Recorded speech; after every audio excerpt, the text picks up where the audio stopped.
Assalamualaikum warahmatullahi wabarakatuh. Selamat pagi. Nah, ini pagi jam 9 ini ya. Kita kuliah lagi. Yang tadi malam sebentar di uploadnya. Begitu tadi habis di render. Ya. Oke, kita kuliah masih alat berat lagi. Kita selesaikan pertemuan ke-6 kayaknya. Kita coba ya. Alat berat pertemuan ke-6, break even point. Ini dia. Ya kan, mengapa Pak Kak harus ada break even point? Di bukunya ada juga kah? Iya, adalah begitu ya. Karena ada di bukunya, jadi kita buka dulu slide-nya. Walaupun cuma 2 biji, tapi kan itu syaratnya harus begitu, bukan dari jumlah slide-nya tetapi dari isinya gitu ya, nyampe begitu dan tahu. Jangan sampai suatu saat ditanya pada saat sudah kerja, disuruh buat seperti ini, tidak tahu begitu kan, memalukan begitu ya. Oke, kalau begitu kita lanjut guys.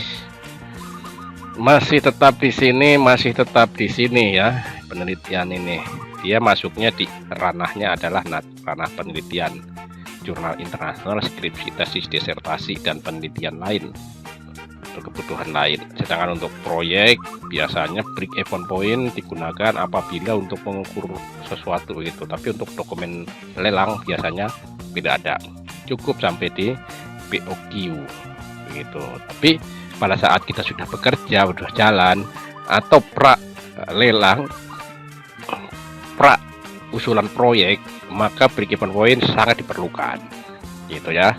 Jadi tidak bisa diabaikan. Baik, kalau begitu kita kelengkapannya sudah siap semua. Kita kecilkan sound papan tulisnya, apakah sudah siap? Sudah siap, bersih ya. Ya, jangan sampai nanti kita menuju ke bukunya dulu. Akan tuh gedein biar enak sound. Bukunya dulu, apakah betul ada break even point? Kemarin kita sudah buka, ada break even point. Nih, kalau mau dibaca bukunya itu banyak sekali, disesuaikan dengan jenis-jenis alatnya. Tapi kalau kita baca juga sampai berbusa, ya kan, kalau tidak dipraktekkan seperti yang sekarang kita praktekkan itu tidak bisa. Apalagi tidak pernah berlatih sama sekali, tidak bisa. Ora bisa, begitu orang Jawa bilang, ora bisa. Harus dipraktekkan. Praktekannya harus membuat jurnal, persiapan skripsi, atau sering buat jurnal gitu ya. Nah, ini masing-masing alat nanti diuraikan, tetapi saya tidak akan menguraikan satu persatu ini. Ini adalah bahan bacaan yang Anda harus baca. Kalau tidak dibaca, ya dari mana mau tahu begitu loh, ya kan? Taunya dari mana? Nggak pernah membaca buku kok ngaku pintar begitu ya. Nah, ini semua diuraikan. Tapi kalau dijelaskan, saya jelaskan ini ya, yes, silakan dibaca begitu, karena ini kan bahan bacaan. Ini ada drop hammer, diesel hammer, dan segala macamnya. Ini ada aspal finisher, jadi disesuaikan cara menyajikannya. Ini saya menggunakan prinsip-prinsip poin-poin pekerjaan seperti ini, pekerjaan pondasi pancang, alatnya apa saja begitu ya. Nah, ini dia. Kemudian penghambaran aspal, alatnya ada AMP, ya kan? Ada batching plan. Nah, ini kalau yang rigid ini. Ada drum mix plan, ada tempat penyimpanan aspal, ada silo dan sebagainya gitu ya. Pengecoran beton juga demikian. Ada truk. Jadi sudah saya cara menyajikannya begitu. Ada juga yang nggak diurut seperti itu ya, karena itu kan masing-masing penulis ya kan, untuk menyajikannya dalam sebuah buku gitu ya. Aplikasi alat berat. Nah, ini kita cari. Nah, ini ada nanti produksi kerja. Ini sama yang kemarin kita bahas, ya kan? Diambil intisarinya, pada prinsipnya sama, hanya masing-masing karakteristik alat itu berbeda, atau perilaku alat. Kalau alat sebenarnya nggak punya perilaku, yang punya perilaku itu cuma manusia. Tapi alat punya cara kerja, masing-masing alat cara kerjanya berbeda. Seperti ini, ekskavator, ini ada dozer, ada bulldozer, ini kan beda. Ini ekskavator itu gerakannya ada maju, ada mundur, ya kan, travelingnya ada. Kemudian kita kalau begitu ya ini saja, di sini saja. Bisa maju, bisa mundur, bisa sendoknya bisa manuver, terus kemudian bisa swim, bisa swing ya. Kalau doser cuma maju mundur, blade-nya cuma naik dan turun, begitu saja ya kan. Kalau loader ini bisa maju mundur ya kan, kemudian blade-nya bisa naik dan turun dan bisa meloading, namanya juga loader ya, loading gitu ya. Ini dia break even point. Nanti kuliah terakhir adalah ini, BOKI standar Bina Marga ya. Jadi nanti siapa sih peruntukannya alat berat ini, khusus untuk teknik sipil menginduknya atau ke Bina Marga ya kan, khusus untuk teknik sipil atau konstruksi. Nah nanti di bidang pertanian ada juga itu alat-alat berat seperti pembajak sawah begitu ya, seperti ani-ani padi ya kan. Sekarang ani-ani padi itu atau pemetik padi itu sudah enggak dipakai ini ya, perontok gitu ya, sudah canggih. Itu cara perhitungannya ya di versinya pertanian ya kan. Nanti pada suatu kesempatan di luar jam kuliah atau tambahan atau apa ya, suplemen tambahan ya, nanti coba saya carikan, siapa tahu dapat. Nanti saya coba uraikan itu cara-cara menghitung versi alat berat versi pertanian ya kan. Kalau pertambangan kayaknya mirip-mirip kita ya, kelautan juga ada alat beratnya banyak gitu ya di kelautan. Jadi masing-masing ini mempunyai cara sendiri-sendiri. Di Army Post juga, Porsche ada juga alat beratnya begitu ya. Caranya nanti sendiri-sendiri gitu, ada petunjuknya, ada jobnisnya. Kalau kita khusus untuk bidang konstruksi, jobnisnya nanti yang dari Bina Marga yang kemarin kita pertunjukkan itu ya. Oke, nanti terakhir ini tinggal mengulas saja, ini perhitungannya ndak ada ini. Nanti tinggal menjelaskan. Kalau orang Jawa bilang itu menegaskan, itu sebenarnya bagaimana dan di mana gitu ya, menegaskan kembali gitu ya. Supaya bisa ini ya. Kita ke break even. Mana tuh? Ini dia. Kita ke break evennya ini ya. Kita pemilihan alat berat anunya. Babnya ini ya, nama babnya pertimbangan investasi dan pembelian alat berat ya. Ini dia kriteria kurva break even dan contoh perhitungan. Nanti kita lihat, kita menuju ke TKP. Nah, ini adalah bab yang ke-17, pemilihan alat berat ya. Ini alat berat harus seorang engineer harus mampu ya kan, memilih mana yang cocok ya kan. Nah ini ya dijelaskan, ini ada pertimbangan-pertimbangan ini ya. Silakan dibaca, yang sudah memiliki buku ini silahkan. Ini nanti ada penjelasannya. Nah inilah kurva standar untuk break even point, biaya variabel dan biaya tetap atau linear ya. Ini kurvanya ya, hanya ada dua saja. Kemudian inilah persamaan-persamaannya. Ini mulai 17.1 mulai ya. Ini persamaannya 17.2, 17.3, 17.4, 17.5. Nah, muncul kembali rumus depresiasi ya kan di sini. Ini namanya rumus depresiasi.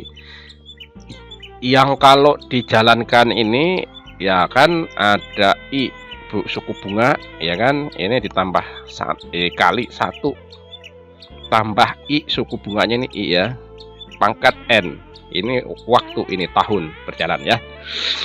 Ini depresiasi. Kalau ngelihat benda-benda, ini bukan benda ya, rumus-rumus seperti ini untuk disiplin ilmu teknik sipil, jangan ini ya, jangan alergi. Pak ini rumusnya perbankan, kenapa masuk di sini? Ya iyalah, semua kan ujung-ujungnya ke bank. Kita beli alat leasing ya kan, yang jamin bank. Kita tender, jaminan penawaran, jaminan uang muka harus dijaminkan ke bank ya kan. Ujung-ujungnya memang duit ya kan, begitu. Orang jangan terlalu alergi. Jadi sebagai sarjana teknik sipil nantinya jangan alergi melihat rumus ekonomi ya kan. Nggak apa-apa gitu kan. Kita menjadi sahabat begitu. Rumus ini namanya rumus depresiasi. Makanya dia punya ini nah ini dia depresiasi, biar sampai di Rusia sana tetap menggunakan rumus ini gitu ya. Di Amerika juga di sana pakai rumus ini, wong ini asalnya dari sana begitu ya. Kita kan cuman pinjam gitulah, kita cuman make doang begitu ya. Kriteria break even point. Nah kriteria, nah ini dasar-dasarnya ini dari sini nih.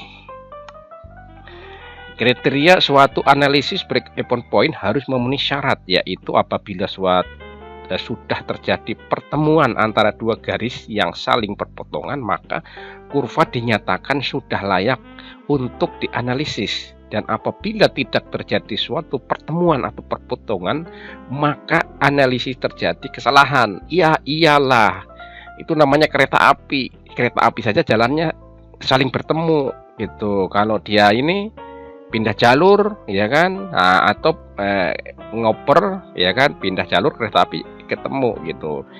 Ini dikatakan demikian. Ini teori dasarnya ini. Jadi apabila saudara menghitung break even point, garis yang dicapai tidak bertemu, berarti ada kesalahan. Itu saja ya. Apabila tidak terjadi suatu pertemuan atau perpotongan, maka analisis terjadi kesalahan dan perlu dicek kembali di mana letak kesalahannya. Analisis selanjutnya, jika kurva dinyatakan layak dan terjadi perpotongan, maka titik potong tersebut mempunyai nilai yang disebut dengan titik impas pengembalian modal. Nah ini dia, lagi-lagi jangan terlalu alergi kita orang teknik sipil dengan ini. Tidak selamanya kita menghitung konstruksi kekuatan beton dan kekuatan baja, ya kan. Biar kamu hitung sampai kuat banget itu baja, kalau tidak ada duitnya, ya kan, mau beli baja pakai apa? Pakai daun-daun apa? Nggak bisa, orang bisa dibeli pakai daun-daun gitu ya. Apalagi daun kering, harus pakai duit. Duitnya di mana? Ya di prinsip-prinsip ekonomi begitu. Jadi jangan terlalu alergi gitu. Kita belajar itu ujung-ujungnya duit gitu ya. Atau break even point dengan berdasarkan titik impas atau titik pertemuan tersebut, maka akan terjadi suatu ruas garis menjadi 4, ya kan. Nah ini nanti kita jelaskan nanti ya, pakai papan tulis lah biar keren gitu. Nanti kita baca dulu ini teori dasarnya ini yang buat saya ini. Jadi keterangannya begitu ya. Kalau dasar-dasarnya bukan saya hanya memberi penjelasan yang sejelas-jelasnya kepada mahasiswa atau pembaca. Nah ini tadi ya. Jadi saya uraikan dengan versi saya. Saya tidak akan menggunakan dengan versinya orang. Kalau saya menggunakan versinya orang itu namanya plagiator sayanya begitu ya. Nah, saya tidak mau jadi plagiator. Begitu. Jadi dijelaskan dengan versi saya, bukan penemuan saya atau bukan ilmunya dari saya, bukan. Inyong itu cuma menjelaskan versinya saya supaya dapat diterima oleh pembaca atau mahasiswa gitu ya.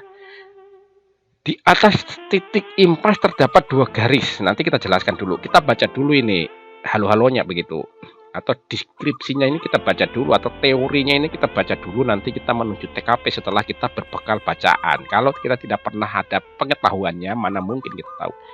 Garis dalam dan di bawah titik impas terdapat 2 juga nih garis untuk menyatakan suatu investasi ekonomi. Lagi-lagi ujungnya ekonomi, ya kan, ini ekonomi. Maka kita harus menentukan garis mana yang lebih ekonomis, ya kan, dan tidak ekonomis. Salah di 2. Jadi garisnya itu ada yang tidak ekonomis dan ya ada 2 garis yang dekat dengan sumbu X, yaitu garis, nah nanti kita jelaskan, maka dinyatakan ekonomis. Sedangkan garis yang ini dia, kita lihat gambarnya itu kayak ngapa gitu ya. Ini dia, ya kan. Nah ini ada contoh perhitungan. Kita menuju TKP ini kita boyong. Ini bahasa Jawanya itu diboyong, itu diangkat gitu son. Kita boyong ini. Kita boyong ini dibuang aja, ini nggak laku, ini nggak dipakai ya.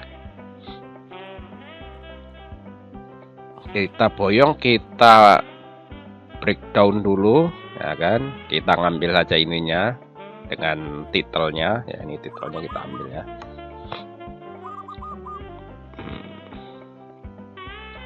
Oke, kita bawa di papan tulisnya. Papan tulisnya mana son? Ini dia sudah dibersihkan.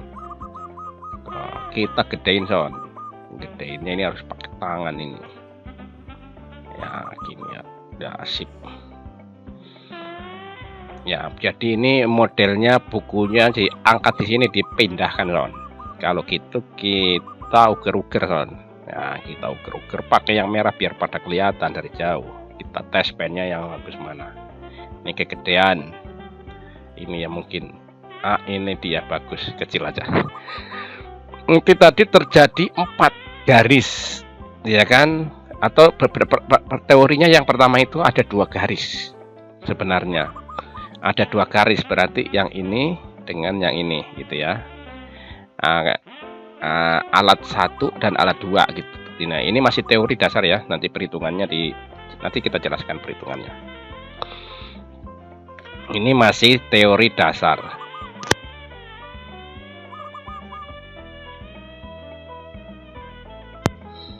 Ya, ini masih teori dasar. Ada 2 garis, yang ini dengan yang ini. Ketika dia tidak terjadi perpotongan, maka terjadi kesalahan. Apabila nanti garisnya dia gini, ya kan? Berarti analisis kita terjadi kesalahan. Harus diperiksa, diulang, diperiksa. Berarti ada sesuatu, ya kan? Kekeliruan, ya kan? Harus terjadi perpotongan.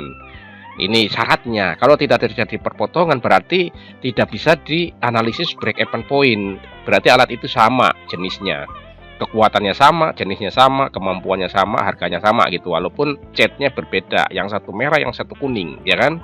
Ini makanya kalau dia ada 2 garis yang sama, itu tadi dijelaskan, maka itu ada kesalahan. Harus dicari sampai dia perpotongan, apakah nanti dekat di sini atau dia di sini, itu perpotongannya. Nanti ini contohnya, nanti kita hapus lagi. Apakah dia di sini, yang dekat-dekat sini, kan? Apakah di situ gitu ya. Kita hapus dulu kalau begitu, kita bersihkan dulu ya. Ini ngapusnya pakai ini saja son, pakai gunting bisa, pakai ini bisa, ya kan? Ini dihapus juga kalau perlu. Ini tadi tidak kena, di gunting son. Begitu, tinggal usah. Apabila 2 garis tidak berpotongan, maka dinyatakan ada analisis yang salah dan perlu dikaji ulang awalnya gitu ya, dasar perhitungannya. Mungkin suku bunga banknya salah, ya kan? Harus sama suku bunga banknya. Kalau alat ini juga katakanlah pakai suku bunga bank 12%, yang satu juga sama 12%. Harganya saja yang berbeda, ya kan, dengan produktivitasnya yang berbeda. Lagi-lagi ujung-ujungnya produktivitas, tidak akan pernah hilang produktivitas dari hadapan hidup kita sebagai engineer. Siapapun begitu ya, produktivitas. Apakah dia sumber daya manusia ataukah sumber daya alat, ya kan begitu ya. Apabila tidak ada terjadi, jadi gini, harus terjadi perpotongan. Apakah dia dekat di sini? Waduh, pensilnya mana son? Ini pensilnya. Ya, di sini katakanlah di sini gitu ya. Apakah dia dekat? Maka titik potongnya inilah, itulah break even pointnya. Ataukah dia jauh son? Jauh begitu, ya kan? Contohnya ada kata-kata ada di sini. Tiba-tiba dia di sini gitu ya. Perpotongannya inilah yang disebut dengan break even point. Harus terjadi potongan. Jadi tergantung karakteristiknya nanti, apakah dia jauh atau dekat, itu tidak ada masalah ya, tidak ada masalah. Orang berhasil bilang itu no problemo, ya kan, tidak ada masalah gitu ya. Kita hapus lagi supaya bersih gitu ya, pakai ini saja juga boleh. Ini dihapus pakai hapus anak-anak nih. Nah, kenapa itu nggak mau gitu? Kita jala-jala saja kalau tidak mau dia. Kita jala. Nah, ini dia kembali lagi dari 2 garis yang tadi ya kita jelaskan. Dari garis ini, garis yang satu, ini pensilnya kemana kok lari dari ini dengan ini, ya kan? Ini maka setelah terjadi pertemuan yang ini, nah, setelah terjadi pertemuan itu atau break even point, maka 2 garis tersebut beranak ya menjadi 4 garis, ya kan? Ini 1, ini 2, ini 3, ini 4, ya terserah, silahkan begitu ya. Dibalik-balik, yang penting ada 4 garis, ya kan. Ya, kita langsung interpretasikan dari keempat garis ini. Tadi sesuai dengan teori saya, teorinya setiap orang mempunyai teori atau penjelasan yang berbeda-beda. Anggaplah teori, karena setiap orang boleh membuat teori begitu berdasarkan satu topik bahasan gitu, atau statement atau pendapat begitu ya. Tetapi dalam buku biasanya disebut teori. Teori orang berbeda-beda, ya kan? Begitu. Atau cara menjelaskannya orang berbeda-beda. Itu namanya teori. Ya, teorinya tergantung dari orang yang bersangkutan masing-masing ya. Menurut teori saya, dikatakan ekonomis apabila garis-garisnya itu yang dekat dengan sumbu X. Ya, begitu ya. Yang tidak ekonomis adalah garis-garis yang dekat dengan sumbu Y, begitu Pak. Nah, ini menarik ini. Itu teori saya seperti itu mengatakan. Orang lain silahkan membuat sendiri, jangan ikut-ikut saya. Nah, gitu ya. Mana garis-garis yang dekat dengan sumbu X? Nah, ini kita mesti cari. Kalau mahasiswa sekarang udah pada pintar-pintar ya. Garis-garis yang dekat dengan sumbu X adalah ini. Garis 1 ya, ini ya. Ini dengan ini. Nah, ini dia. Set gitu. Dia jadi opal ya kan. Mendingan yang jelek aja lingkarannya gitu. Jadi dia tidak jadi opal. Kita hapus dulu opalnya, jelek gitu ya. Pakai ini jerat harimau. Pakai jerat harimau pasti bisa gitu ya. 3, ini 4 ya. Inilah garis yang tidak, yang begitu malah nggak jadi ya. Kalau dibulatkan betul, dia mendekati bulat, akhirnya dia dibenarkan. Jadi menurut teori saya yang dekat dengan ini sumbu X ya, itu menurut tulisan saya gitu di dalam buku saya itu ya kan, yang dekat dengan sumbu X. Yang jauh mana Son? Yang jauh ini ya, nah kita kasih warna kuning. Yang ini yang jauh. Nah, ini dia. Tulisannya kok gede banget ini. Aduh, ini tidak bagus, ini kurang bagus Son. Kita kasih yang kecil saja Son. Ini nomor 2. Nah, ini dia yang dekat dengan sumbu Y. Nah, inilah yang dekat dengan sumbu Y. Nanti kalau ditanya, Pak ini jauh, ini jauh gitu ya, kita katanya kan begitu. Bukan itunya yang dimaksud, yang ke arah gininya Son ya, ini yang ke arah sininya begitu. Jangan di ini. Nah, nanti jangan didebat. Kalau didebat nggak jadi. Kita menggunakan prinsip-prinsip seperti itu. Kalau di debat nggak jadi. Pokoknya yang ini dekat dengan sumbu X. Nah, ya udah, nah, ya kan? Inilah yang sangat ekonomis. Begitu prinsipnya, begitu kalau punya saya. Kalau orang lain silahkan membuat statement sendiri atau membuat teori sendiri, tidak ada yang larang. Begitu ya. Nah, ini prinsip dari diagram kriteria kurva break even point. Ini kan masih sumbunya masih umum ya, sifatnya umum, masih X dengan Y saja ya. Begitu. Jadi itulah dasar. Nah, pertemuan inilah ini namanya titik impas gitu loh. Nah, nanti kapan digunakan? Nah, gitu ya. Nah, ini memang menarik. Beli saja alatnya Pak, dua-duanya ya, nggak bisa lah. Uang kita mintanya disuruh hitung break even pointnya kok nggak mau ya. Kalau begitu ilmunya nggak usah diadakan ya. Nah, kita coba lagi, kita kuliti dulu ini penjelasannya, kita kuliti ya kan. Kita hapus dulu. Nah, ini ngapusnya cuma pakai ini penghapus saja ya. Kita bersihkan lagi ya kan. Nah, inilah ya kan tampilan begitu. Jadi nanti ada alat yang satu harganya di sini gitu ya. Begitu di break even harganya di sini.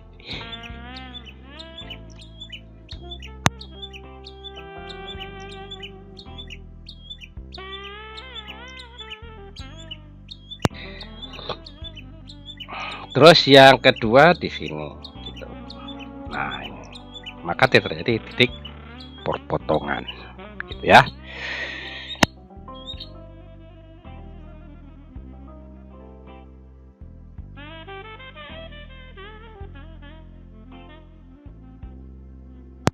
Titik perpotongan gitu ya. Nah, ini. Sehingga nanti iya kan, pada saat jadi gini, kapan digunakan gitu loh, kapan dia harus digunakan, kok garis yang ini nanti lebih efisien, lebih ekonomis kalau sudah melewati titik potong begitu ya. Kalau ini yang ini tidak efisien kalau sudah melewati titik potong. Nah, inilah center pointnya, inilah yang dijadikan patokan ya. Kalau tidak terjadi singgungan maka tidak bisa dianalisis, maka ada kesalahan. Berarti alat itu sama sebenarnya, ngapain dianalisis yang berbeda gitu ya.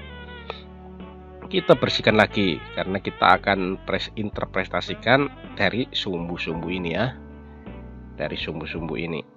Nah, alat A, katakanlah ini A, yang mana tadi, ini alat A, ini alat B, atau dibalik-balik sama saja pada bind ya, alat A, alat B. Pada saat sebelum terjadi perpotongan titik atau pertemuan titik, maka alat B itu sangat ekonomis atau visible. Namun sebelum terjadi perpotongan ini yang dipakai harganya, ya kan?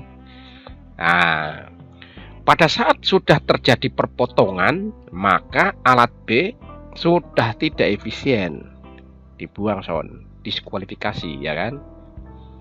Nah, demikian juga alat A sebelum terjadi perpotongan, harganya kita jangan gunakan, diskualifikasi gitu. Cari yang menguntungkan, biasanya orang seperti itu. Setelah terjadi perpotongan break even point, pindah jadi operasional, inilah yang lebih efisien. Nah, begitu ya. Biasanya dipengaruhi oleh apa? Nanti tergantung dari karakteristik lapangan, ya kan? Apakah dipengaruhi, kalau dia bekerja dipengaruhi oleh jumlahnya volume. Setelah volumenya sampai di sini X-nya, dia pakai yang kalau dump truck ya, kalau DT, kalau yang kurang dari volume ini nih yang ke sana, dia pakai yang 6 ton saja dump trucknya, ton.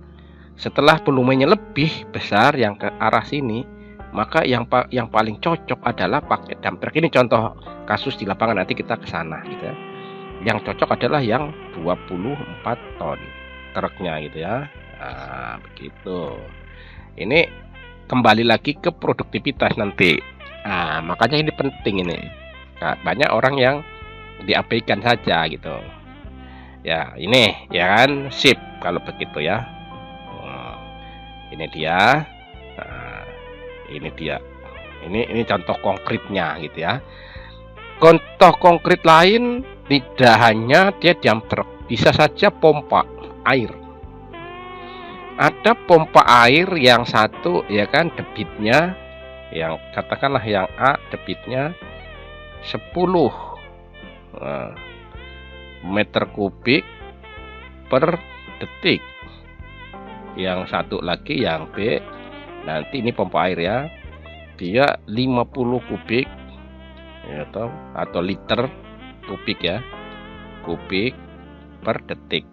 Nah, ini nanti kalau di lapangan ini lagi apa, volume inilah atau kapasitas kemampuan kerja itulah yang membedakan. Itu sebenarnya itu. Jangan nanti untuk pekerjaan yang volumenya sedikit pakai pompa air yang keong, ya kan, rugi begitu. Cukup pakai Alcon begitu ya, atau pakai Shimizu begitu. Jadi disesuaikan. Jangan volumenya sedikit pakainya yang keong begitu. Jadi nanti tidak visible gitu. Demikian sebaliknya. Airnya banyak dipompa pakai Shimizu, ya nggak habis-habis itu. Ibaratnya begitu, rugi begitu. Ya kan? Disesuaikan dengan kebutuhan. Itu contoh perbedaan kasus di lapangan seperti itu, ya kan? Nah, tuh jadi nanti kita bedah ini baru teori dasarnya dulu ini Son. Teori dasarnya itu memang penting. Kalau nggak ada teorinya kan nggak bisa kita kerja. Katakanlah ada ekskavator, ya kan, ekskavator,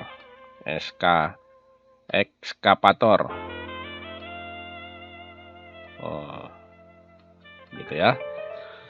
Yang satu PC 100 saja sudah cukup. Ada pekerjaan yang menggunakan PC 120 gitu ya. Nah, pada saat volumenya lebih dari sekian meter kubik, maka harus menggunakan PC 200 gitu ya. Nah, gitu. Mereknya terserah, ya kan? Nah, mereknya banyak, itu nggak menentukan. Semua merek nanti sama ini PC-nya. Dan mau pakai Kobelco silahkan, boleh saja, tidak ada yang melarang. Mau pakai Komatsu silahkan, mau pakai Caterpillar silahkan begitu. Atau mau selang-seling, yang ini pakai Kobelco boleh, Kobelco nanti ya. Terus yang ini pakai Caterpillar, ya toh, Caterpillar dia. Begitu boleh. Jadi itu tidak ada. Yang penting adalah kapasitasnya ini. Ya, ini yang penting. Tuh ya. Tuh. Itu penting sekali. Jadi nanti di lapangan banyak versi ya. Bisa mobil bus kecil, mobil penumpang kecil menggunakan mobil penumpang besar. Kalau di Jawa kan banyak armada angkutan ya. Ada yang satu perusahaan punya armada angkutan sampai 1000.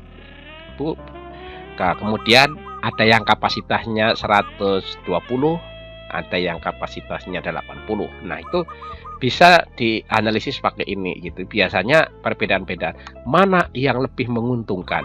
Menggunakan yang kapasitas 120 atau yang menggunakan kapasitas 80? Ya tergantung dari jarak lagi nanti ya. Jarak angkut begitu. Nah, kalau cuman pendek-pendek dan penumpangnya juga cuman sedikit, maka cukup pakai yang kecil gitu ya. Jadi itu banyak.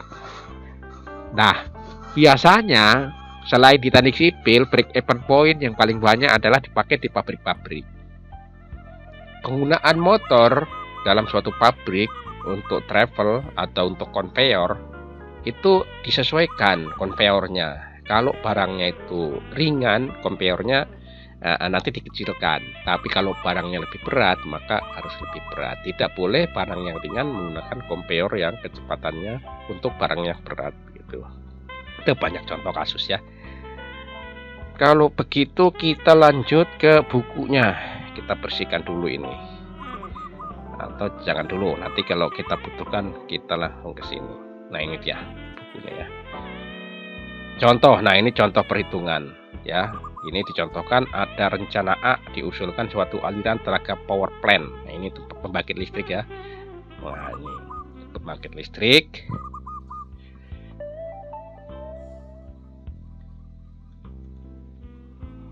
Ya, kita mulai lagi. Nanti pembangkit listrik dengan kemudian ada pembelian motor gas dalam harga. Nah, ini pokoknya mesin-mesin yang digunakan atau alat-alat berat maupun ringan. Ini rumusnya penyelesaiannya ya. Selalu depresiasi. Ini rumus perbankan ini. Karena ada bunga banknya ini bunga bank. Ya, ini tahun. Jadi ini kayak orang cicil motor saja ini sebenarnya, guys. Kalau kita ini waktu saya masih kuliah dulu ini istilahnya ini rumus cicilan. Ya, ini kita dulu kuasai bener ini ya. Ini jangan sampai jauh dari hidup kita gitu ya. Ini selalu dipakai. Kita mau beli rumah di PTN, rumusnya tanyau sama properti. Kalau enggak ini gitu ya, pasti ini juga dipakai itu ya. Properti pakai rumus ini, depresiasi gitu ya. Pemusnahan bangunan untuk cipta karya ya kan, atau untuk perbendaraan. Jadi barang-barang milik negara yang akan dimusnahkan atau kantor lelang negara, itu rumusnya sudah ini pasti, itu tidak ada lain. Jadi tidak bisa menggunakan rumus lain, harus pakai rumus depresiasi. Pemusnahan bangunan gedung negara itu harus dimusnahkan. Dan untuk menghitung penyusutannya, berapa yang harus dibayarkan kepada negara, harus menggunakan rumus ini. Makanya rumus ini sangat familiar gitu. Jangan dianggap ini kok ya dijadikan teman, ya kan? Ya, teman kita itu begitu ya. Ini rumus, ya kan? Nah, contoh perhitungan silahkan dibaca, diingat, ya kan? Nah, nanti ada versi ini ya, versi ya ini dia perhitungan pompa atas kebaikan, penggunaan kebaikan Microsoft Excel ini ya. Ini menggunakan Microsoft Excel. Kalau yang ini tadi tidak menggunakan Microsoft Excel, ini ibaratnya ini disusun saja hitungannya, dimanualkan pakai tangan gitu ya, pakai kalkulator. Ini caranya begini. Kalau sudah menggunakan kebaikan Microsoft Excel, maka modelnya yang semrawut tadi jadi begini gitu ya. Ini di buku saya jelaskan. Contohnya ini ya, ada pompa A, ada pompa B. Pompa A harganya 50 juta, yang pompa B harganya 20 juta dan seterusnya. Kalau di sini juga sama. Ini pompa A tadi, pompa B ya kan, ini pompa A. Ini 50 juta gitu ya. Sama saja. Hanya cara Excel lebih sederhana gitu ya. Nanti kita lihat, nanti kita bedah. Di jurnal saya ada gitu ya. Nah, lagi-lagi kembali ke jurnal atau karya ilmiah gitu kan. Jadi kalau kita nggak punya karya, cuman mengajar doang begini, aduh, kita punya kum itu rendah gitu ya. Nah, nanti kita jelaskan di sana. Tapi mengajar itu adalah kewajiban, ya kan? Nah, ini kewajiban ini, tidak bisa mengajar itu kewajiban, begitu ya. Kalau orang sana bilang itu kewajiban, ya kan? Ini kewajiban tidak bisa dilepaskan, begitu ya. Harus dilaksanakan, walaupun cuman kumnya cuman satu, ya kan begitu. Tapi nggak apa-apa, namanya kewajiban. Nah ini dia. Nanti dia akan dapat seperti ini. Ini di dalam penjelasan buku saya. Nanti kita menggunakan jurnal ininya, studi kasusnya atau prakteknya begitu, biar ada hasilnya. Jadi kebanyakan mata kuliah saya yang bisa mengandung, yang bisa dibuatkan penelitian, kita buatkan supaya ada hasilnya, karena dosen itu mengajar tidak ada panduannya, ya kan. Silabusnya itu dosen mencari materinya yang cocok dengan lapangan tuh apa gitu. Jadi yang tahu tuh dosen gitu ya. Yang cocok dengan di lapangan itu apa ya, ini cocok ini. Kalau nggak cocok nanti kalian sudah selesai ditanya sama pimpinan perusahaan, suruh buat break even point antara ekskavator A dengan ekskavator B, kita nggak tahu gitu ya. Makanya harus tahu gitu ya, begitu. Baik, kalau begitu kita lanjut. Ini ada contoh kasus lagi kayaknya. Suatu pekerjaan pengangkutan tanah mempertimbangkan pemilihan untuk pembelian suatu truk. Dump truk ini dengan dua alternatif, truk A dan truk B. Dari data yang mengenai informasi tentang truk adalah sebagai berikut. Truk A ini harganya ini ya 230 juta. Ya ini 300 juta juga. Ya ini beda ya. Umur pakainya itu 5 tahun, lebih 5 tahun sudah afkir gitu ya. Kalau masih bisa ya syukur. Pemeliharaannya berbeda, ya kan. Ini murah tapi lebih mahal. Nah, mungkin spare partnya ini sulit dicari nih ya. Kan nih murah, harganya murah, tapi dia sudah sudah tua gitu. Terus montirnya tidak kreatif. Padahal kan kalau nggak ada bisa dikanibal, ya kan. Bisa dikanibal pakai spare partnya yang sini, bawa di sini begitu. Kalau dia pintar, tapi kalau dia cuman mengharapkan yang tidak cocok, dia bilangnya nanti tidak cocok begitu ya.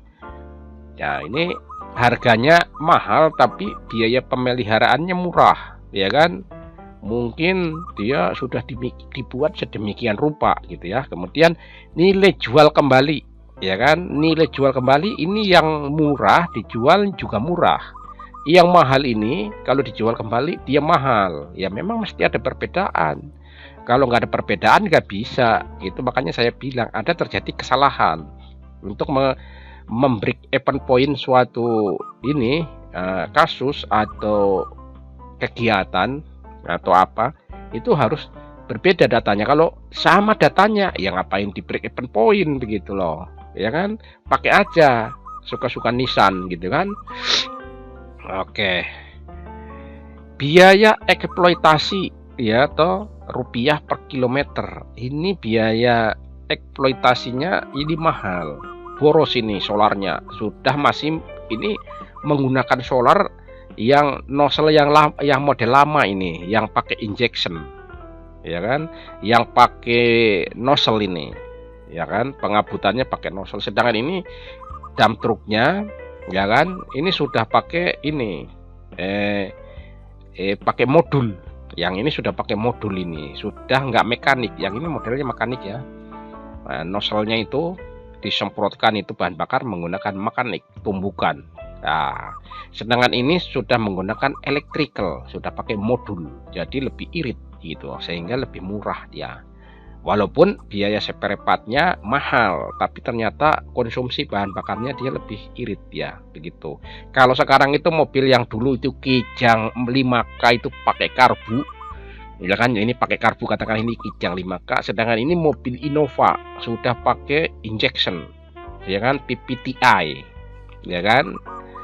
Ya ini variable valve ignition intelligence gitu, PPTI gitu ya.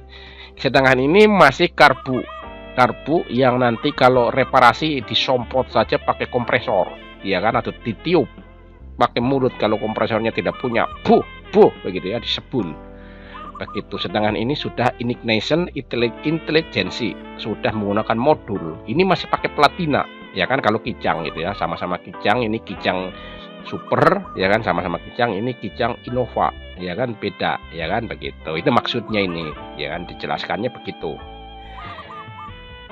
Kendaraan ini beroperasi untuk pekerjaan jarak kurang dari ini kan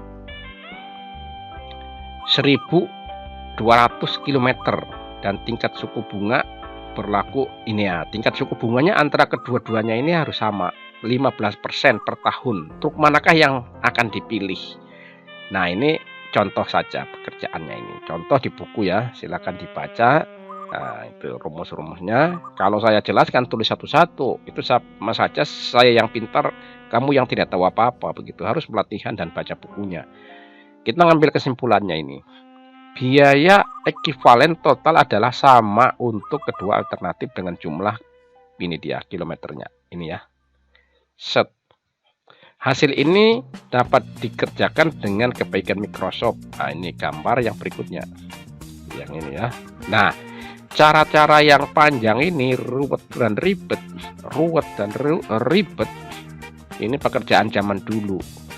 Waktu saya masih kuliah pakai kalkulator gitu ya. Dulu belum ada komputer, masih jarang gitu ya. Dikerjakan memakai kebaikannya Microsoft Excel, itu jadinya seperti begono, ya kan. Nah, ini dia. Nah, jadi lebih ringkas tadi ya, ini tadi lebih ringkas. Hati-hati, suku bunga banknya harus sama. Ini juga bisa berbeda. Umur alat yang katakan di sini 4 tahun, di sini bisa 5 tahun atau 6 tahun. Nah, kebetulan sama ini ya, tapi nggak apa-apa. Suku bunga bank mutlak harus sama, tidak boleh berbeda. Kalau dibeda nanti tidak boleh begitu. Syaratnya itu harus sama. 15% bisa, 12% bisa, 11% juga bisa begitu ya. Ini kebaikan Microsoft Excel. Nanti kita bedah di jurnal hasilnya ya, bahwa ini sudah menghasilkan. Perhitungan truk atas kebaikan mikro, ini dia yang ini ya. Kemudian ini terjadi garis perpotongan tidak ekonomis ya, ini yang ini tidak ekonomis ya. Walaupun pada suatu saat ini akan ekonomis setelah ya kan jam jarak tempuhnya. Nah, semakin jauh ternyata yang gede ini semakin mahal, semakin bisa gitu. Jadi tidak mutlak ini tidak visible. Makanya ini dari 2 garis terdapat 4 garis, ya kan, ruas garis ya maksudnya. Maka dari ruas garis itu harus didiskualifikasi 2 garis, ya kan. Nah, ini tidak ekonomis yang ini ya. Yang ini sangat ekonomis ya. Nanti kita jelaskan. Inilah. Nah, sudah kayaknya. Oh, sudah. Berarti bab ini sudah selesai teori dasarnya. Memang agak ribet ini. Agak ribet. Sekarang kita menuju ke TKP-nya. Begitu. TKP-nya yang mana? Ya. Bahwa ini telah menghasilkan suatu karya ilmiah dari tulisan ini, dari teori ini. Adalah teori tangan ini ya. Dan cara tangan dengan cara Microsoft Excel gitu ya. Kita menuju ke TKP lagi. Ini sebelahnya saja di sini. Set gitu ya. Nah, ini dia. Ini jurnal bulan Februari 2020, masih baru bulan 2 yang lalu ya. Judulnya Break Even Point Analysis. Jadi bahan baku tanah liat ini raw clay transport as raw material, bahan baku tanah liat pada industri kecil batu bata menggunakan gerandong berbasis teknologi tepat guna di ini ya pedesaan gitu ya, atau di pedalaman. Ini judulnya, kurang lebihnya seperti itu, di pedalaman. Ya, saya ulangi, break even point analysis, break even analysis saja ya, angkutan material tanah liat pada industri kecil batu bata menggunakan gerandong berbasis teknologi tepat guna di daerah pedalaman atau pedesaan gitu ya, pedesaan. Penulisnya cukup 2 orang saja kalau yang begini. Ini ya saya sendiri dengan ini dosen satu lagi teman kita ya, Bapak Supriyanto begitu, SE MSI begitu ya, lengkapannya begitu biar kelihatan keren begitulah. Di sini ada apa ini, abstraknya itu mengatakan bahwa ini gambling lagi ujung-ujungnya ini dengan truk ya kan. Ini jadi gambling, ini ada angkutan batu bata raw material ya, raw material itu bahan baku, nanti kita jelaskan ya. Kita jelaskan dulu di sini. Ini halo-halonya ini ada cerita tentang bahwa batu bata itu sejak zaman sebelum peradaban manusia itu sudah ada. Ya ini ceritanya bagus ini. Ini sejak zaman peradaban manusia, infrastruktur yang menggunakan batu bata itu sudah ada sejak zaman 7.500 sebelum Masehi ini ya kan. Begitu. Bipo Krismat ini BC ini ya. Jadi sudah lama sekali itu, 7.500 sebelum Masehi batu bata itu sudah digunakan orang. Ini ceritanya menarik banget ini ya kan. Nanti kita lihat di mana sih ambil referensinya ini, kok ada ini ya gitu. Jadi ada literaturnya. Ini dia, ini 4.000 tahun sebelum Masehi ya kan, di Mesopotamia. Nah ini sekarang Irak ini. Jadi Mesopotamia, Babilonia, pokoknya sekitaran nama-nama itulah ya, sangat menarik ini. Nah kalau kita tidak pernah tahu tentang sejarahnya batu bata ya, kalau kita meneliti tiba-tiba ujuk-ujuk ke sini kurang menarik begitu. Pembaca itu nanti yang periksa jurnal saya ini kutu-kutu mau dibuang begitu, dikembalikan maksudnya. Ini kurang menarik. Tapi kalau ini disimpan, wah ini langsung menarik banget ini. Jadi masa lalu itu jangan dilupakan begitu, maksudnya begitu, jangan dilupakan ya. Nah nggak boleh. Ini kan bagian dari masa lalu. Ini masa lalu banget ini, 7.500 sebelum Masehi. Batu bata itu maksudnya sudah digunakan ya, itu di peradaban Mesopotamia ini di Irak. Kalau sekarang di Irak begitu ya. Nanti kita lihat, pandai saja ini ya kan. Ini 1 dan 2 ya kan. Ini cara anunya begitu. Banyak sekali gitu ya. Nah, sehingga orang tertarik. Ada juga batu bata yang menggunakan ini ya, RHA ini dari agrikultural waste, limbah daripada penggilingan padi, itu kulit padi gitu ada. Ini ada penelitiannya orang ini saya dapat dengan menggunakan kulit padi. Ini limbah pertanian begitu ya. Ini limbah pertanian. Dipergunakan untuk batu bata campuran gitu. Jadi saya sempat singgung juga di makanya tertarik ini pembacanya ini, kalau membaca ini tertarik. Oh, is good ya kan? Gitu ya. Nanti kita tandai ini nomor 3. Kita cek nanti ya. Apakah betul ada bukunya? Jangan sampai Inyong ini buat ini tidak ada literaturnya. Itu tidak boleh begitu. Kalimat yang ada di sini kalau dicari di buku itu nanti tidak ada samanya. Ya iyalah, kan saya baca dulu apa maksudnya dari penulis yang ini, kemudian saya menginterpretasikan begitu. Nggak boleh langsung dibawa di sana, dicomot, bawa di sini, copy paste itu namanya. Itu enggak boleh. Jadi etikanya seperti itu. Jadi saya sudah membaca dan mempelajari bukunya orang atau penelitiannya orang, kemudian saya membuat suatu statement atau pernyataan tentang buku itu.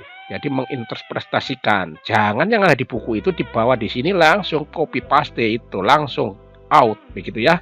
Tidak boleh, di sana nanti diperiksa kedapatan kita. Jadi memang tidak boleh. Harus murni dari interpretasi kita begitu ya. Tapi harus membaca literaturnya yang sudah kita pegang. Kalau belum dipegang, cuman katanya itu lagu dangdut itu yang ada lagu dangdut katanya itu ya. Itu. Kemudian ada buku yang sudah lama. Jadi ini sambil berenang minum air sampai kembung ini. Jadi alat berat pelajarannya, tetapi kita ditunjukkan dari alat berat tadi itu sampai hasil penelitiannya dosen tuh macam mana. Kalau orang Medan bilang tuh kan macam mana, macam ini gitu, macam nih kan, tunjukkanlah macam nih, macam awak punya kan begitu, macam orang Medan bilang kan begitu. Nah itu dia macam nih yang selama ini dosennya buat gitu ya, ada hasilnya gitu, bukan cuman duduk manis pangku tangan gitu ya. Yang paling menarik lagi di sini bahwa teknologi tepat guna itu tidak ada penemunya. Di luar negeri atau di negara-negara yang boleh dikatakan hebat, yang sudah maju seperti Amerika begitu, dengan Rusia atau Uni Soviet atau British country, ya kan, negara-negara yang maju dibandingkan kita ini kan belum maju, bahwa teknologi tepat guna itu adalah bukan bagian dari ilmu teknik. Ternyata yang menemukan istilah teknologi tepat guna itu adalah ini orang berkebangsaan Jerman, ya kan, ekonom, dia dari Jerman ini ya, namanya E.F. Schumacher. Ini kayaknya masih ada hubungannya dengan Formula One ini, karena ini namanya sama gitu ya, E.F. Schumacher, ya kan. Nah inilah yang bukunya itu dengan judul Small is Beautiful, ya toh, kecil itu indah gitu. Nanti kita tunjukkan kecil itu indah, Schumacher. Saya yang PDF punyanya dalam bahasa Inggris, tapi yang terjemahan dalam bahasa Indonesia saya punya dalam bentuk buku. Saya beli di Bukalapak begitu ya, harganya murah, cuman 50.000. Tahunnya tahun berapa dia bukunya ini, sudah tua sekali ini kayaknya ini 78 gitu ya, atau 60 gitu ya. Nanti kita lihat bukunya. Nah ini dia. Jadi penemu teknologi tepat guna adalah seorang, kata teknologi tepat guna ya. Nah, karena itu harus ada katanya dulu.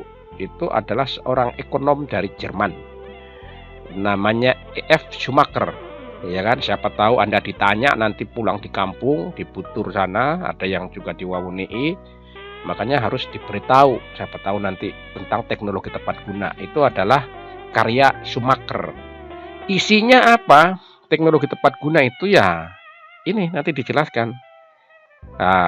Dia simple ya, ciri-cirinya teknologi tepat guna itu adalah simple, kecil, skalanya kecil. Nah ini dia. Kemudian biayanya rendah, low cost. Nah ini dan seterusnya. Nah, di Amerika Serikat ini ada dijelaskan tersendiri, masih tetap dia small scale, saving energi, dia lebih lebih menghemat energi begitu ya. Terus ramah lingkungan, ya kan? Ini penting. Makanya ada hubungannya kaitannya dengan judul ini, berbasis teknologi tepat guna, Afrofit Technology, ya kan? Inilah terjemahan kita di bahasa Indonesianya itu adalah teknologi tepat guna. Kalau di sini adalah versi orang barat bilang itu Afrofit Technology begitu ya. Itu yang kalau saya yang baca. Kalau orang barat asli yang baca juga beda begitu lidahnya dia, ya kan? Kalau lidah saya kan suka makan tempe gitu kan dengan tahu. Jadi beda. Di sana kan makannya keju begitu. Saya di sini keju kecuali ya ada duit gitu ya. Nah, ini dibahas lagi di sini. Nah, saya kira itu dasarnya. Nah, rumus-rumusnya ini dia. Rumus-rumusnya yang tadi ya. Nah, sedikit tapi ya. Nah, metodenya ini ya, metode risetnya ini dia. Silakan Anda baca, nanti di-download ya. Nah, ini ada suatu kawasan industri batu bata di daerah distrik Onembute. Nah, ini di sini nanti kita jelaskan. Itu jadi asal usulnya harus tahu ya mengapa penelitian ini muncul, mesti ada pelakunya gitu ya. Nah, ini dia distrik Onembute, Kabupaten Konawe, kayaknya begitu, Konawe Regensi gitu ya. Ini ada kawasan industri, jadi di sana itu punya penghasilannya yang paling terbesar, batu batanya memang sangat bagus. Itu kawasannya ini dia. Ini ya, kawasan permukiman eks-transmigrasi begitu ya. Nah, ini di sini disimulasikan. Sehingga saya dalam penelitian ini mengambil titik tengahnya saja di sini gitu ya. Jaraknya ini ada di sini ini 1,6 kayaknya. Nah, walaupun nanti ada yang diantar di sini gitu. Jadi untuk penelitian kita menggunakan center point gitu ya. Center pointnya di sini gitu ya. Center pointnya di sini gitu ya. Nah, pengambilannya adalah di sini. Jadi di sana itu membuat batu bata itu tidak menggunakan tanah yang ada di tempat bawahnya situ, tetapi harus mengambil raw material dari gunung nih, gunungnya ini. Kebetulan saya buatkan kontur. Kita gedein biar kelihatan son. Nah, ini dia. Nah, ini dia. Ya kan? Ini dia. Ini dibuat. Inilah raw materialnya. Mau sampai di sini juga kalau kuat silahkan gitu ya. Masih banyak tanah. Ini aja belum habis-habis di sini. Masih di bawah-bawah. Harus ngambil tanah dari sini, tidak diperkenankan untuk merusak lingkungan di permukiman ini. Itu nggak boleh itu. Jadi orang juga tahu kintalnya nanti jadi jurang, jadi lubang begitu ya. Makanya raw materialnya harus diambil dari sini nih son, dari gunung ini namanya. Ini namanya Gunung Kohu, ya kan? Orang sana bilang ini permukiman eks-transmigrasi begitu ya. Jadi bahasanya kalau orang transmigrasi itu pada umumnya dia menggunakan bahasa Jawa, itu bawaannya dari Jawanya gitu ya. Nah, itu dia. Nih dia. Jadi kawasan industri batu bata yang terkenal di Sulawesi Tenggara gitu aja ya. Pokoknya di Onembute daerahnya gitu. Nah, itu menarik gitu ya. Nah, itu dia. Sehingga ini detail mapnya ini dia di sini. Harus ada anunya. Nah, ini kalau Google Map-nya ini yang ini juga sama gitu ya. Nah, silakan di browsing saja. Nah, di browsing saja Onembute District. Nah, ujung-ujungnya tabel yang pertama dibuat adalah tabel ini. Ya, kita menuju ke TKP nanti ya. Ini asal usulnya dari mana gitu ya. Kita lihat dulu perwujudannya atau bentuk fisiknya itu seperti apakah begitu ya. Odong-odong atau apa gitu ya. Kita belum, gamblernya di mana ya. Kita lihat. Ini dia. Ini dump truck yang harganya kira-kira ini 350 juta. Kita akan gambler dengan odong-odong ini, ya kan? Pengangkut material, raw material, rakitan gitu ya. Rakitan masyarakat yang ada di sana gitu ya. Nah, ini dia. Ini rakitan. Ini harganya sekitar 20 juta sampai dengan 30 juta, 40 lah, tergantung dari ini kondisi barunya gitu ya, rakitannya gitu ya.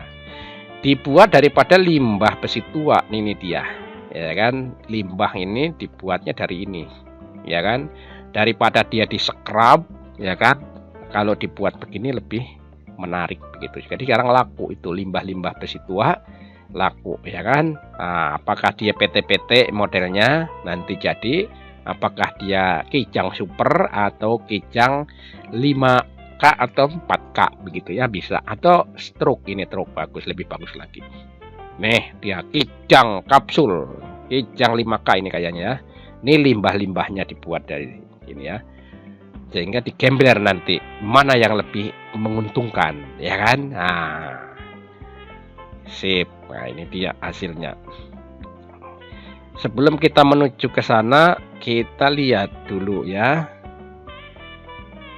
Ini ada brickwork ini tahun 2012, yang tadi ini dengan ini.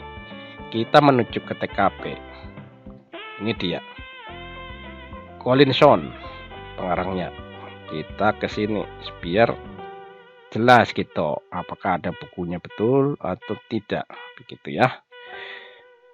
Collinson, mana ini Collinson?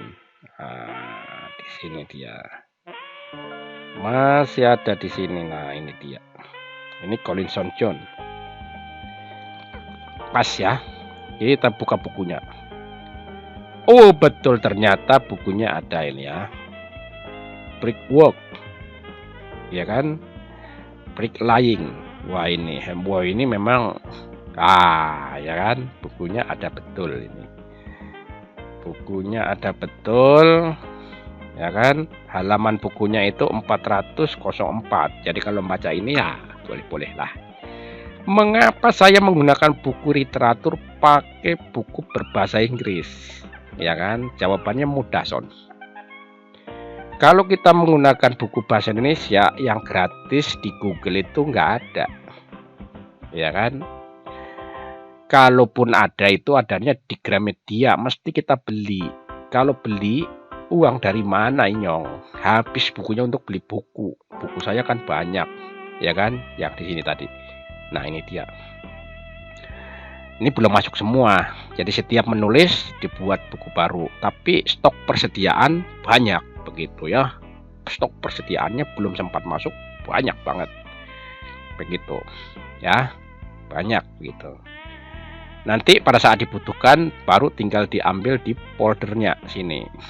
Nah, di foldernya sini dia. Ini dia. Searat-arat ini orang Jawa bilang ini. Satu folder ini berapa gitu ya. Nah, ini disesuaikan nanti. Pada saat kita butuhkan baru kita menarik ini buku semua ini dengan jurnal gitu ya. Searat-arat begitu.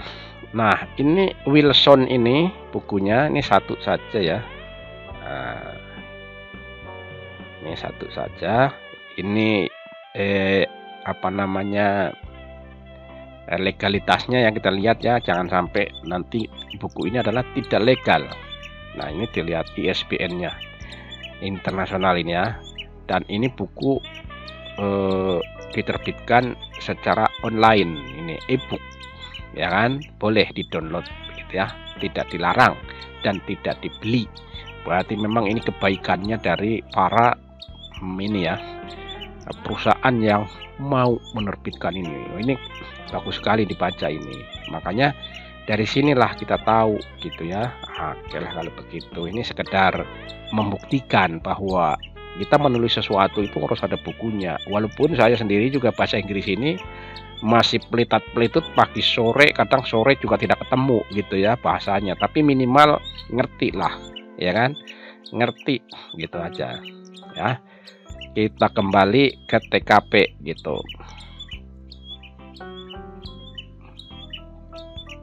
Oke, nanti kita sambung lagi. Ini kita kecilkan saja. Ini satu saja ya, cukup lah. Nanti kalau mau mencari buku-buku saya atau jurnal ya, yang kalau buku itu kan nggak bisa, kalau untuk sementara masih ada hubungannya dengan hak paten, kecuali saya sudah ada yang beli perusahaan untuk di PDF kan. Nah itu tata niaganya seperti itu. Tapi nantilah saya akan terbitkan secara online jikalau sudah ada perusahaan yang sudah ada yang berminat begitu ya. Gitu. Memang seperti itu anunya. Kalau mau cari jurnal saya itu diketik saja di sini nama saya. Ini dia jim.com. Aduh, kenapa error? Ya.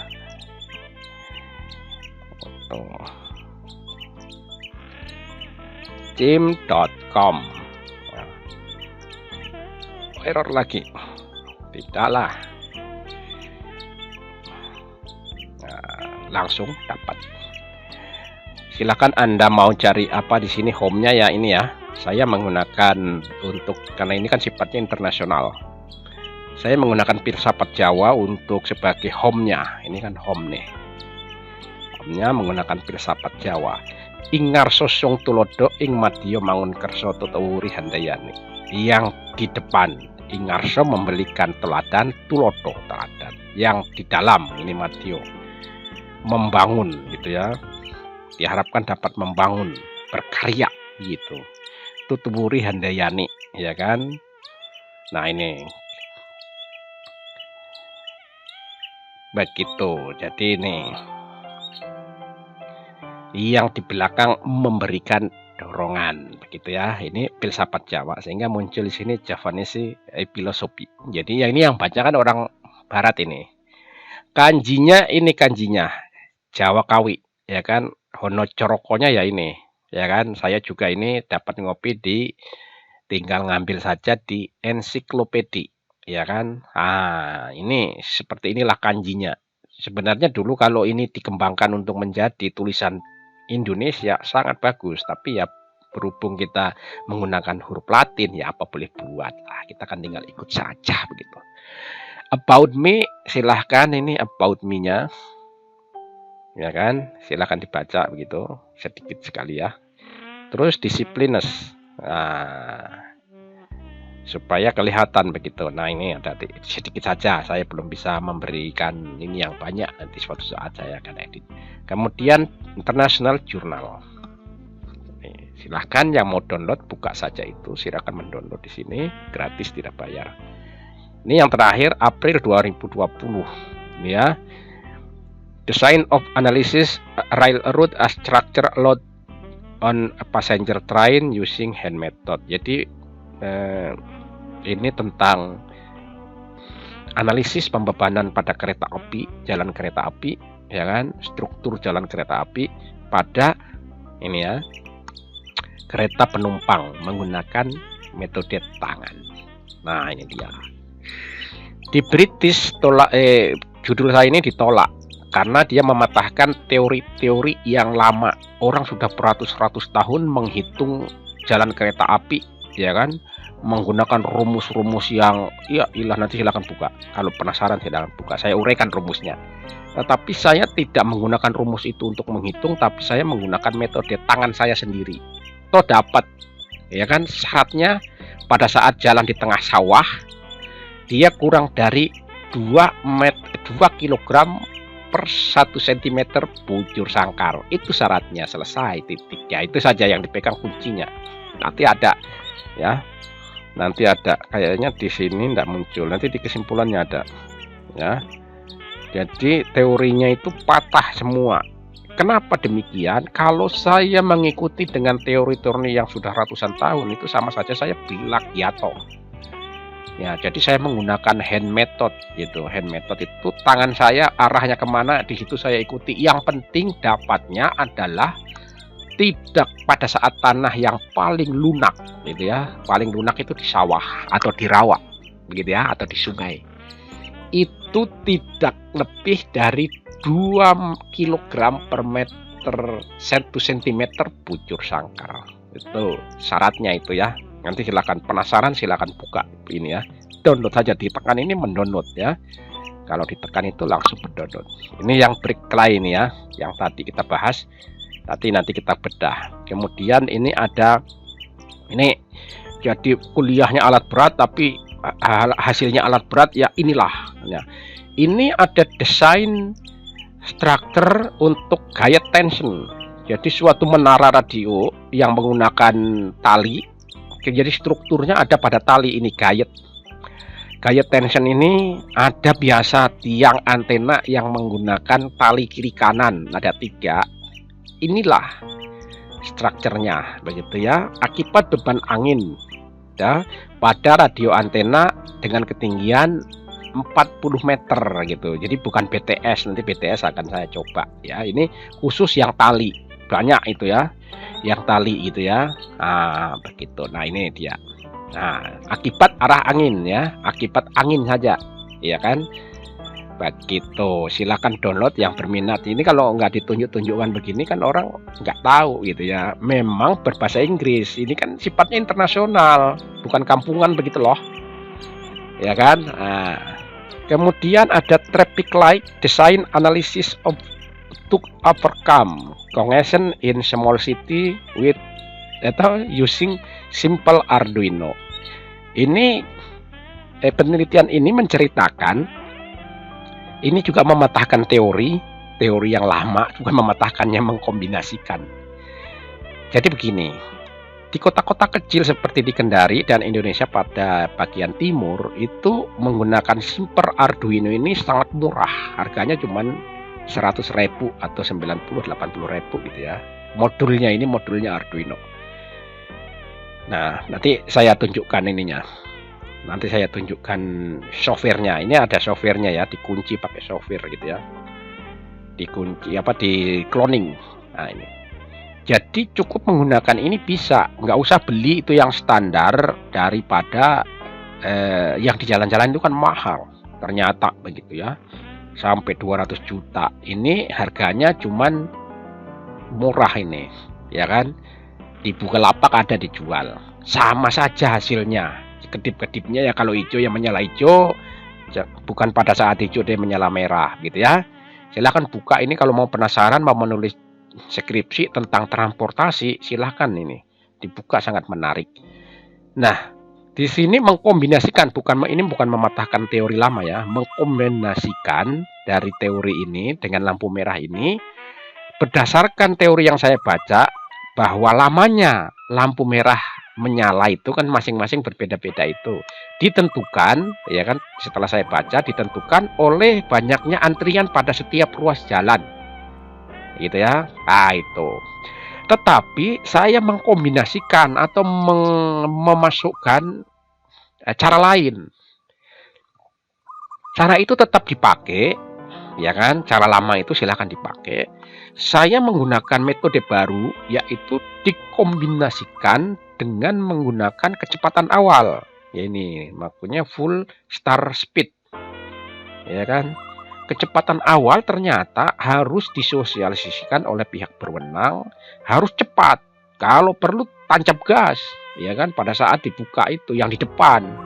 Nah, begitu. Jangan juga sudah di depan menginjak gasnya kalau mobil tuh sambil cerita begitu sama teman yang di sebelahnya, atau mau gua begitu unu kayak kerbau gitu. Kerbau masih cepat jalannya. Nah ini harus disosialisasikan pada saat pembukaan lampu merah bagian pertama itu, kalau perlu digaspol, pokoknya kayak Formula One itu atau motor GP gitu ya pada saat start ya kan. Nah, makanya diperlukan kecakapan membawa kendaraan pada saat ini diujikan pada saat pengambilan SIM. Nah ini nanti diteruskan ini pada saat pengambilan SIM diujikan sampai berapa kemampuannya dia setelah awal, gitulah ya, karena diperlukan di sini dikombinasikan. Nah sehingga ini menarik ini. Saya hanya terobosan saja, nanti bagus sekali ini, kalau mau berminat silahkan dijadikan citasi ya kan. Nah ini yang download silahkan. Ini finansial, ini jalan Tronipa, ini saya menggunakan finansial ekonomi visibility study. Nanti kita bahas di kuliah berikutnya. Kemarin sudah ya? Oh belum, satu kali lagi. Ini belum. Kemarin kan baru productivity ya ini. Nanti kita bahas ya. Nih, visibility. The Bogor Rapid Radio Frequency Infrastructure Facility that function to overcome congestion in Jakarta and surrounding area. Di Bogor, di Jakarta dan sekitarnya, termasuk Bogor, itu di Gunung Salak ada pemancar radio milik Rapi, pancar ulang namanya. Ini ada Rapid Radio yang dapat, kalau kita istilahnya kalau di sini tuh breaker gitu ya, pengguna radio yang di copy di monitor begitu, apakah bisa gitu. Kalau di polisi bilang yang 86813 Solo Bandung, kalau di sini 5155 102 begitu ya, di 1085 bagaimana begitu ya, itu cara bahasanya begitu ya kan. Nah, ini suatu infrastruktur, fasilitas infrastruktur yang dapat digunakan untuk mengatasi kemacetan di kota Jakarta dan sekitarnya. Jadi begini, anggota Rapi seperti saya kan anggota Rapi. Kalau kita di Jakarta, semua anggota Rapi mobilnya itu dilengkapi dengan radio komunikasi 2 meter band dan HF gitu ya, 27 MHz. Apa gunanya? Jadi kalau bawa mobil nggak ada radionya itu sepertinya nggak enak gitu loh. Nggak ada yang diajak ngomong di perjalanan gitu kan. Gitu ya. Ini dapat mencari jalan yang macet-macet itu jangan dilalui. Nanti dengan menggunakan jasa kawan-kawannya dia akan jangan lewat sini, lewat mana yang bagus gitu. Nanti pas yang tidak macet itu lewat sini saja gitu. Ini lebih bagus begitu. Jadi dia bisa mengatasi kemacetan.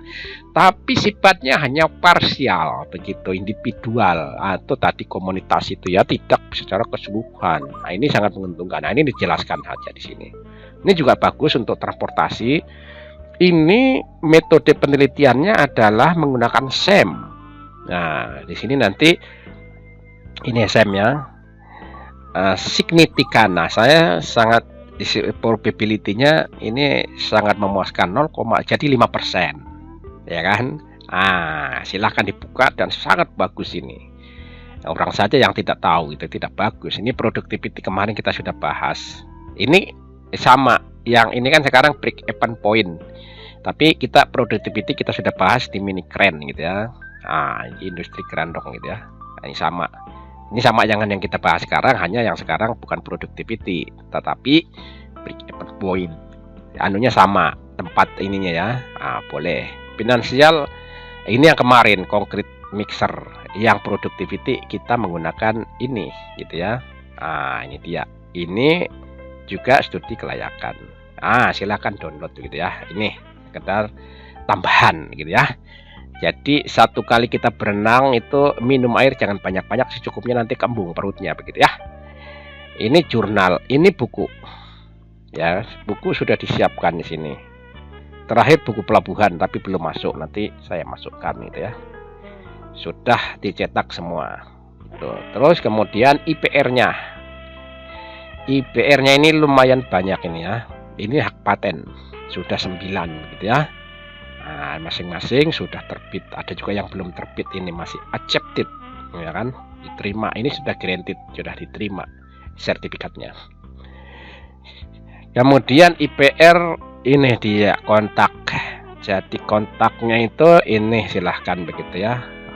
Ini kalau orang barat ini langsung saya dikirimi email lewat ini email saya. Makanya banyak masuk tawaran-tawaran untuk menulis buku ya kan, dari Jerman begitu ya. Dia lewat sini begitu, karena dia sudah lihat. Nah, ini tadi kalau di Jakarta itu pakai frekuensi ini saja 14.208.0 MHz untuk Jakarta. Nah, untuk di Bogor ini RPU-nya 202 MHz, nanti dupleknya ada gitu ya. Nah, ini dia panggilannya harus pakai ini. Saya bisa mengakses ke sana menggunakan TeamSpeak 3. Ini bisa di-download langsung gitu ya, pakai Android gitu ya. Jadi mereka pakai radio komunikasi, saya cukup pakai Android saja begitu ya. Nah, ini nama panggilan saya, ini yang diberikan oleh Kementerian Kominfo Jadi namanya ini harus punya nama yang diberikan begitu ya. Nah, gitu.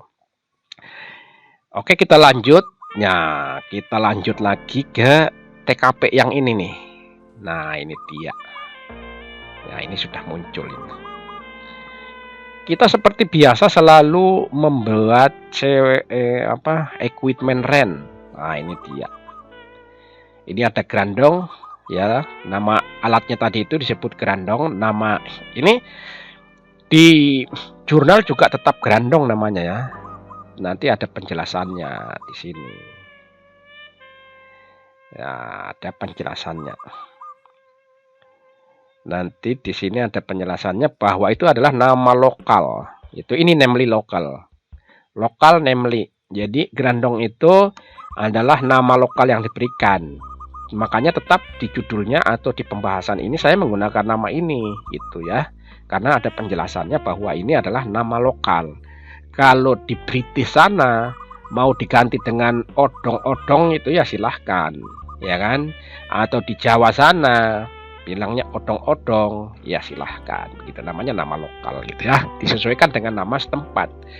Karena di tempat itu, di tempat ini, Onembete District ini menggunakan istilah odong-odong, menggunakan nama grandong. Maka kita di penelitian saya harus menggunakan nama lokal, ya kan? Nanti yang penting ada penjelasannya, begitu ya. Nah, truk kecil, gitu ya. Nah, begitu. Jadi ada penjelasannya. Baik, kalau begitu, maka di sini kita kasih nama dia grandong, ya kan? Ini dia spesifikasinya seperti kemarin ya, seperti yang pada biasanya. Saya tidak akan menjelaskan satu persatu karena di sini juga ada rumusnya dan kemarin sudah dikuliahkan. Tinggal di input saja. Cuman ada dua, grandong tadi ini dengan dump truck, gitu ya. Dump truck cukup yang 100 HP saja horsepower. Kalau all grandongnya ini ternyata 40 horsepower. Ya, nah, oke. Kita apalagi price. Nah, ini dia price, unit price value analysis. Grandong itu ini per jamnya, efisiennya sudah dimasukkan yang tadi ya, sehingga harga satuannya sama dengan sekian gitu ya. Nah, begitu. Oke, kita lanjut ke analisis break even point-nya, PEP-nya ini, PEP. Halo PEP. Ya, gitu. Ini PEP, panggilannya PEP. Cara tangan tetap harus menguraikan, ya kan? Tidak bisa dibuang. Ini cara tangannya ya. Ini cara tangannya. Nanti kita jelaskan. Ini cara tangannya ya. Sehingga menghasilkan sama dengan ini yang merah. Nah, yang merah ini nanti akan ketemu dia di sini dia, gitu ya. Nah, ini dia. Ini yang menggunakan software. Kebaikan daripada Microsoft Excel. Input data silakan diinput. Ini yang ada yang diambil dari equipment sini. Kita pakai jejak digital saja. Nah, ini lagi juga diambil. Ini juga ini diambil juga dari D, ya kan? Dari D sini kayaknya. Silakan dibuka nanti. Ini juga kayaknya dari equipment. Ini dari equipment, gitu ya. Tahun yang sama begitu. Depresiasinya, nah ini rumus depresiasinya ini dia. Dapatnya sebegini. Ini silakan digitalnya ya, jejak digitalnya atau statusnya ini ya, rumusnya. Jadi nggak usah terlalu bingung membuat rumus yang begitu. Kemudian ini di choice saja, di input saja ya, meter kubiknya. Jadi volume ini akan menjadi selisih apabila volumenya besar gitu ya, bukan jarak. Yang menjadi perbedaan adalah volume. Kita lihat di sini. Silahkan dilihat rumus digitalnya di status. Ini juga sama, ini yang berbeda yang di belakangnya itu ya. Nah, tuh, rumus digitalnya itu dia. Silahkan. Nah, ini dia. Nah, sama, yang berubah cuman di belakangnya gitu ya. Kalau mau lihat lebih lengkap ada di sini namanya formula tag. Ini dia. Ini ya. Ini saja langsung ditulis itu ya, di Excelnya kalian jadilah itu ya, saya sudah buatkan. Break even point analisisnya seperti beginilah penampakannya. Ya, kita capture ini ya, supaya bisa di halo-haloi di sana begitu. Kita capture, kita bawa di mana tadi papan tulisnya Son. Ini dia. Oke, ini dihilangkan saja karena ini sudah nggak dipakai lagi gitu ya. Clean canvas. Kita datang yang baru, yang lama jangan dilupakan. Nah, ini dia. Ini ada 2 garis. Yang ini TCA, ini harusnya ada dump truck bunyinya, tapi nggak apa-apa lah. TCA itu apa gitu ya. Ini dia. Grandong adalah kodenya A, dump truck adalah kodenya itu. Ini dia ngambil dari sini tadi itu. Ya kan? Dari sini nih. Ini dengan ini gitu. Ini berarti grandong A begitu ya. Kita kembali ke papan tulis. Ini grandong yang ini ya. A. Ini grandong.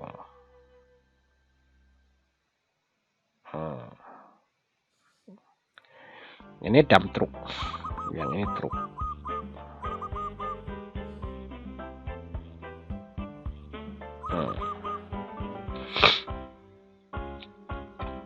Terjadi titik perpotongan di mari ini. Kalau orang Betawi bilang di mari.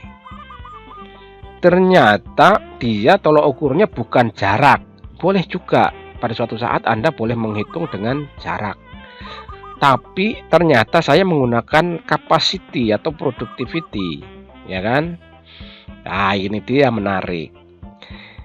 Jadi pengangkutan tanah ya kan? Di berindustri pabrik tadi itu industri batu bata itu yang paling bagus jangan menggunakan dump truck, tapi batasnya ini dia. Pada saat lewat dari yang ini nilai ini maka harus menggunakan dump truck. Nah ternyata di sana tidak lewat, cuman kira-kira per hari itu di sini dia. Nah, untuk ya di situ, ya kan? Nah, yang jelas dia belum lewat di sini 402 ini di sini kayaknya. Ya, itu berarti ini menggunakan parameternya adalah produktivitas, bisa menggunakan jarak, bisa menggunakan rupiah. Kali ini rupiahnya ya. Di sini berarti harus yang lain kalau sudah ada rupiah. Di sini bisa menggunakan jarak, bisa menggunakan capacity, bisa menggunakan yang lain begitu ya. Silahkan. Kalau alatnya diganti berarti caranya berbeda. Maka kalau lebih daripada nilai ini, maka sebaiknya menggunakan dump truck yang ini. Dia ngoper Son. Jadi yang ini, garis yang ini dia akan ada di sini, jadi tidak dipakai. Cukup yang ini. Jadi setelah titik perpotongan begitu ya, ini dia. Nah, jadi menarik ya kan. Nah, gampang ini ya, gampang banget gitu. Setelah mendekati setelah lewat ada titik pertemuan baru ngoper gitu ya. Nah, tapi ini ternyata tidak perlu dan masih jauh ini saya hit ya, masih jauh gitu soalnya. Kita coba lihat lagi. Nah, ini dia. Nah, sudah ketemulah tadi di sini. Nah, ini dia sama ya yang tadi yang kemarin ini. Jadi jangan terlalu alergi melihat perhitungan-perhitungan seperti ini. Itu adalah teman gitu ya, nggak pada teman. Unit price, terus ini break even, ini analisis, ya kan? Yang ini tadi, ini yang cara tangan ini kayaknya. Ini cara tangan dibuat seperti ini. Kemudian ini yang cara Excel gitu ya. Nah, inilah hasilnya. Ini kurvanya gitu ya. Nah, disajikan begitu. Nah, ini dia ada penjelasannya daripada ini ya di sini. Tapi ya itu kan hanya penjelasan. Ini dia penampakannya. Jadi maksudnya begini. Kalau hanya ngangkut tanah dari tempat pengambilan tanah ke industri, ini saja, walaupun ini muatannya cuma 1 kubik, ini 1,5 kubik lah begitu, ini bisa 4 kubik, tapi ternyata kondisi yang ada pakai yang begini begitu loh, karena lebih murah gitu ya. Nah di sana itu nanti yang begini nih kalau sudah mau dijadikan duit, diantar ke kota ya kan, mau dibayar, nah baru pakai begini. Karena legalitasnya ini untuk melalui jalan raya ini boleh gitu. Sedangkan ini untuk melalui jalan raya ini enggak boleh ini. Ini kan enggak ada platnya. Ya. Jadi ini ada kekecualian ya untuk ngambil jalannya ada jalan lingkungan begitu ya. Jalan yang di perdesaan tadi gitu ya. Jadi boleh gitu ya. Tapi kalau ini masuk kota ya nggak bisa. Tur muatannya juga kecil begitu. Tapi untuk raw material ini sangat menguntungkan daripada ini. Ini bagus-bagus dimuatin tanah belepotan begitu ya. Nah, begitu loh. Ini kalau sudah mau terima duit gitu ya, juragan ikut ya kan, biasanya gitu.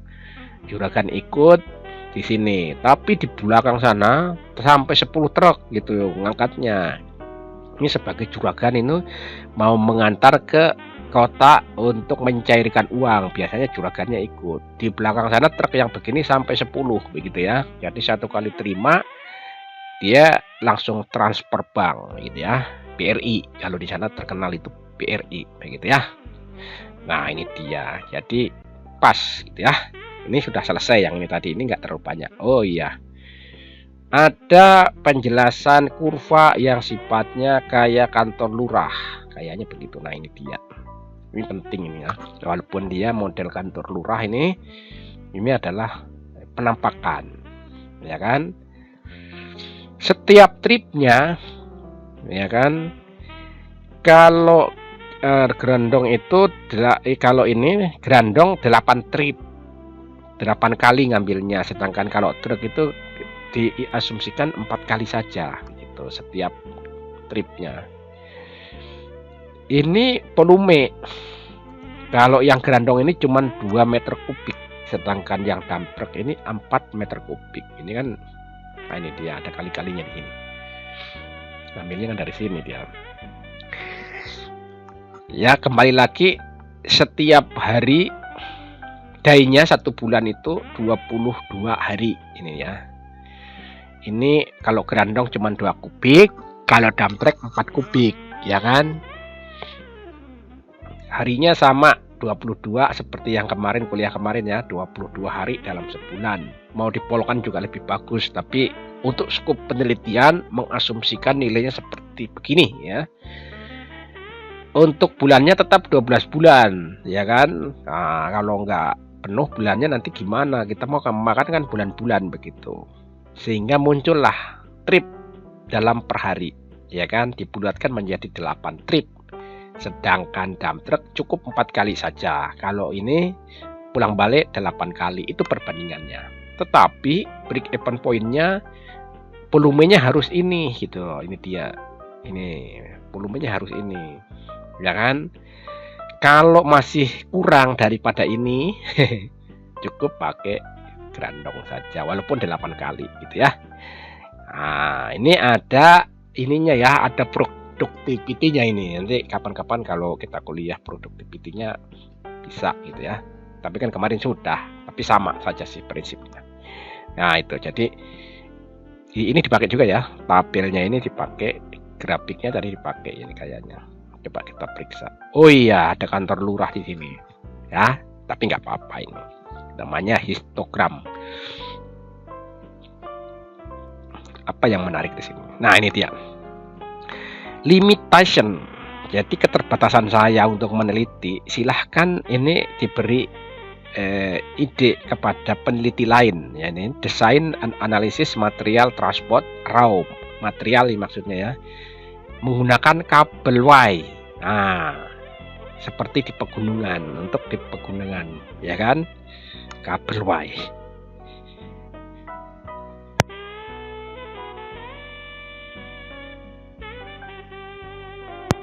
Nah, itu ya. Nah, ini siapa yang mau meneliti di backup ya, mikrofonnya mana ini? Oke. Ini dia desain analisis transport construction material untuk kabel Y lagi, untuk di proyek tapi pakai kabel Y, pakai kabel ditarik dikerek begitu ya. Kemudian transportasi construction material untuk lepas pantai, kabel lepas pantai, boarding construction untuk dilepas pantai ini ya. Kabel itu bagus ya. Walaupun untuk di pertanian juga ada ini untuk transport hasil pertanian, produk di pedesaan menggunakan kabel Y, ya kan. Nah, ini mantap juga ini, ya kan. Industri kabel Y lagi. Ini railway, biasanya pakai railway ya, pakai kayak kereta-kereta yang kecil-kecil gitu ya. Nah, itu dia. Jadi mantaplah, sudah ini selesai ya kuliahnya kalau begitu. Satu kali nembak banyak didapat. Alat beratnya jangan lupa yang ini ya. Yang inian gitu ya. Yang ini sebelahnya. Jadi ini selesai lah sudah. Ya. Selesai sudah. Kembali ke besok lagi ke sini gitu. Nah, itu dia. Jangan lupa gitu ya. Baik, kalau begitu sudah. Kesimpulannya, nah, mana tadi, ini dia.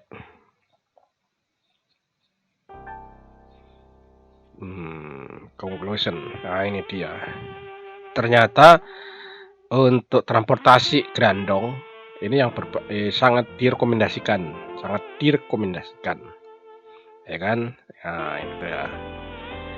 Ya, walaupun grandong itu apa namanya, ini kecakapan operator ya. Jadi operatornya itu biaya perbaikannya nanti lebih murah dan biaya operasionalnya lebih murah gitu ya. Nah, sangat cocok di perdesaan karena memang dia tidak bisa di jalan umum begitu, tapi tidak apa-apa ya, itulah ya. Oke, kalau begitu kita tutup ya kan. Ini tutup, bersihkan dulu, ini juga dibersihkan dulu, tidak usah disimpan juga lebih bagus. Ini kita bersihkan dulu. Nah, ini juga kita bersihkan saja dulu, ya kan. Sudah selesai. Ini juga mendelainya kita tutup, ternyata mendelai. Kalau begitu kuliah kita masih beberapa ya, ini ke-6, ke-7 lagi. Nah, nanti kita lihat ya. Baik, kalau begitu dengan ucapan walhamdulillahirobbilalamin, akhirul kalam, wassalamualaikum warahmatullahi wabarakatuh, dan selamat siang. Ini sudah siang, sudah hampir jam 11 gitu ya.